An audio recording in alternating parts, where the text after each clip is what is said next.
So Yeah. yeah. Yeah. And that's an amazing concept. I think something that we don't always realize is, well, I don't know if this is true or not. This is just my integrity system. So I'm not gonna put it on everybody, but it's one of those things where I believe that some things have to be bigger than money. And the money will Yes. always come. Like, money will always come. If you got a faith system, you already know you're gonna get provided for. Now, that don't mean go out and do nothing crazy, but you know what I'm saying, it will always be provided for. You know what I'm saying? Yeah. As I was sitting down and trying to work on a business plan for instance, like, everybody is just like, oh, I'm gonna start a podcast. It's just like, y'all know the podcast ain't what makes the money, right? Yeah. Like, Yeah. And you know what I'm saying? The podcast ain't what makes the money. It's just like, that's I've why thought you about got, it. How you get, now I thought about it and I was wondering how you get profit behind that. But I'm like, yeah, you got to have something to sell. You know what I'm saying? yeah, You got to have something to sell, and that's where you get all of these people that's doing these, like, seminars and the this is and the that, and because that's how they make their money. It's not in the, it's not in the streaming itself. You know what I'm saying? That they're pushing something. And like, even for me, like, with a concept like this, is just like, if you really want to make an impact in the world, there are other ways to make it happen. There are yeah. nonprofits that exist. There are fundings. There are other ways to kind of make things happen. You know what I'm saying? And it's just like, it can't always be about the money, because if you put everything on the money, there's no substance. There's no heart there. There's no Come heart in money. There's on. no passion in money. People are always willing to bag up something that has substance, that has a reason to it, that has a purpose. You know what I mean? Yeah, Especially people with grants. There's a lot of grants that are out there for podcasts. People that are they're looking to get out here in that that industry. But yeah, yeah. definitely. Yeah, like, the money will always come. That's that thing with faith and entrepreneurship. It's just like, if God called you to do something, the plan never matches the budget. Man, I was having this conversation with a student of mine yesterday, and he had the problem where God was calling him. He felt like God was calling him to start his own business, and he was taking advice from everyone else. And everyone else said, "Man, quit your job." But quit your job, but you got 4 or 5 kids, and then start a business. I get it. I get it. I don't advise anyone to put yourself in some mess. And I don't think God will lead you into some mess. If No, he ever leads you into something he's calling you to, he'll make sure that if one door closes, that another one's open. You have resources. God is a God of resource and provision. He never pulls you into no mess and no drama that he ain't saying. So if he's saying, "Oh, go quit your job today and you can start your business today and you ain't got no money to feed your kids," I don't think God's calling you today. I don't think that's what I God said. I don't think that's what he don't, said. I don't think that said to you, but I think he said that you can work nights after work, and when you get the kids asleep, start developing your business plan, start mapping out your target market, get you really budget of 5 years of how you're going to do that, and then all the money you're spending and you're making from your side money from your main job, you put into your own passion. Yeah. And you pour into your passion. I don't think God ain't never called nobody to no mess. Come on, No, never, no.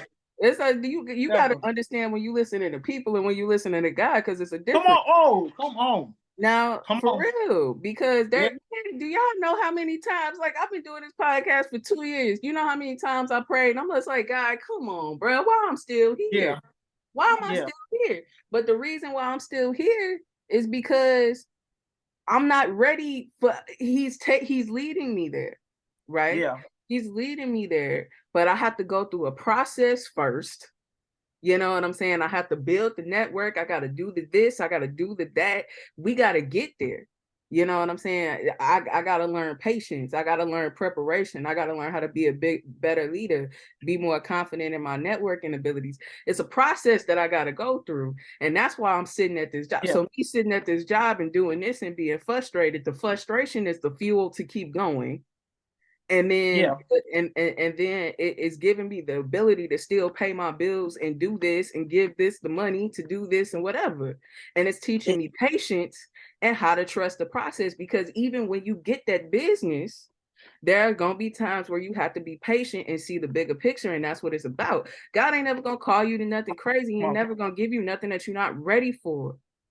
And that's what I'm saying. If you ain't where you want to be, it's because you ain't ready yet. And it doesn't mean that you never going to get ready. You in a preparation season. I think my uncle has said this on the show before, but you in a preparation season. You know, it's you gotta, I love Steve Harvey, man. Look, Steve Harvey said this one time on the show, and he was talking about how when he was younger, he used to walk from school or home, and every day he was asking mom, like, "Mom, I'm tired of walking from work, and I need a car. I need a car. I need a car." She said, "Well, when you get that old car out of the driveway, then we'll talk." And he walks home from every day from school, and he tells his mom, "Mom, I need a car. I need a car." She said, "When you get that old car out of the driveway, we'll talk." And this is all about trusting the process. So he said one day he decided he took the brakes off of it, and he put a battery in it, and he made sure he cleaned the oil spot up, and he got the car out of the driveway. And when he walked home from work the next day, he said that there was a brand new car waiting in the driveway for him. And he said that in that moment he realized that you've got to make ready for the blessing. That if you're thinking or believing or praying that whatever God is calling you to in this season, may it be your own business, starting your own business, leaving your job, that you have got to make room for what God is calling you to. See, right now your cup is already full. God can't pour no more into you yet. So you've got to be empty in order for God to pour into you what's new. So people ain't getting that. So how do you become empty? You start pouring into others. And as God is pouring into you, then you're pouring into others in your cup, and it just starts to overflow, and it just spills out into other people. And this is what networking and supporting looks like. So whatever God is putting on the inside of you, everything that He's developed me for, all the training that I went through, all the classes, and just all the just the hardship, and the customers, and the late nights where I had to DoorDash just to make ends meet, just to make sure that I was paying this bill, everything that I've been taught and learned over the years. If I want to move to that next level that God is calling me to in this season, I got to be able to go ahead and pour out into some other people and pour out what He's already given me so I can make room for what He has in store for me. Man, who you talking to? Like, come on. You got to make ready for If you to go somewhere in the season, you got to make room for it. Come on. So trust that process, man. It sounds cliche, but at the end of the day, it's real. It's real talk. It's real, and it applies to all areas of life. That's what's so crazy too. It's going to apply to every area of your life. And I think this will go back to Kiara's episode that we did, where it's just like, when you learn how to trust the process, these things apply everywhere. So it's going to apply to your relationship, it's going to apply to your career, it's going to apply to your personal life, your health, your everything, because you understand it's just a process. I don't have to trip off none of this. Let me go ahead and get this out the way. Let me go ahead and just take care of what it is that I need to take care of. Let me just trust this process. Let me trust what it is that I'm being told. If I'm being told to be still, it's for a reason. If I'm being told to go, it's for a reason. If I'm getting told to jump, I could be scared, but I'm gonna go ahead and jump because it's for a reason. And then, you know what I'm saying, 6 months down the line, a year down the line, let it 2 years, 5 years, 10 years, and you look up and you be like, oh, everything changed, didn't it? That's because you trusted that process.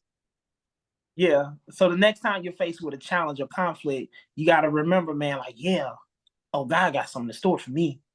Oh, God got a blessing on the other side of this. Oh, yeah, I'm struggling now, but wait till you see me next week. Oh, I ain't got no ride.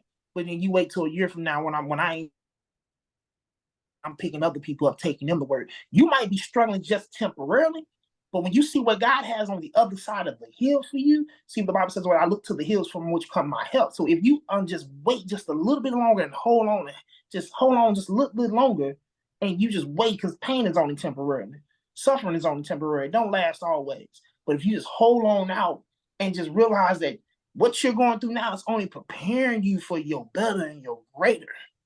So, in the gym and building that muscle. I talked about this earlier on the show a couple episodes ago. He's like building that muscle.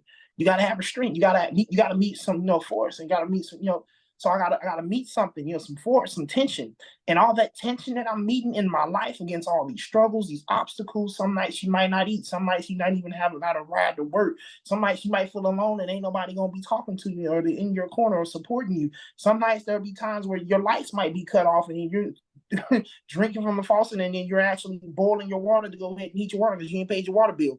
But some nights you'll be going through some struggles, some trials, some turmoils. But if you just hold on just a little while longer, keep the faith, trust the process, watch how God flip the script. Absolutely. That's it. Watch how he flips the script. Absolutely, because it's gonna work out, and it's gonna pay off in a crazy way, and eventually it will make sense.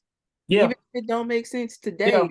it's gonna make sense somewhere down the line. That's what I'm saying. Like, people keep asking me, because I keep talking to all these new people, and they always ask me, how did this podcast start? Well, the podcast starts with the broken ankle, and everybody goes, ooh, and it's just like, nah, that's the best thing that ever happened to me. Like, Yeah. I can see what you mean. Like, I appreciate the empathy, but that was the best thing that ever happened to me. It wasn't at the time. Right. It was not at the time, but it was Divine. one of, yeah, it was that intervention that I needed Yeah. in my life to put me down on this path. So sometimes, like, some of those hardest moments will be the same moments that will transform everything in your life. Yeah. It'll be that wake up call that you needed. It'll be whatever. It'll be whatever it is that you need, because God knows what you need to push you forward. Struggle builds character. That's exactly Absolutely. what it, that's Absolutely. exactly. Yeah. Yeah. Absolutely. It's like what you said with the working out. You know what I'm saying? People that work out all the time, they say, if you can't feel it, you're not doing it right. Right. If you if you can't feel it, you're not doing it Right. right. So if it's not hurting, you doing something wrong, because it's too easy. You might need to add weight. You might not be doing the workout properly. You might need to Right. adjust something. You know what I'm saying? And people who like help, you know what I'm saying? Like, let's be honest, when you work out and that next day when all of those muscles are sore, you can be like, oh, this hurts. Or you could be like, yeah, that's gains. That's gains. But peep this, and what I love about that process is that you put your body through this struggle and this pressure. You put it under extreme pressure, and then you're breaking and tearing down the fibers in your arm and in your muscles. And then when they tell you to sleep, get a lot of rest, because when you rest, those same fibers that you broke down and turned down are now healing. But now they're healing, but then they're doubling up and they're restoring themselves, and they're even stronger than what they were. You're building muscle. Mm-hmm. So same instance of this process is the same process you're going through right now. God has been tearing you down, putting you through struggle and trials, and he says he's been breaking you apart, only together and rebuild you and to make you even stronger than what you came out. You'll look different. You'll look greater. You'll look better. Man, don't tell me what God can do. Don't tell me what he ain't gonna. Don't, because I'm a living example of it, man. Everything that I have, everything that I do now, everything that I'm doing right now in the streets, all the companies, all the the experience that I have, I owe it all to God. Nothing else. Nothing else. Yeah. Yeah, that's a true faith walker right there.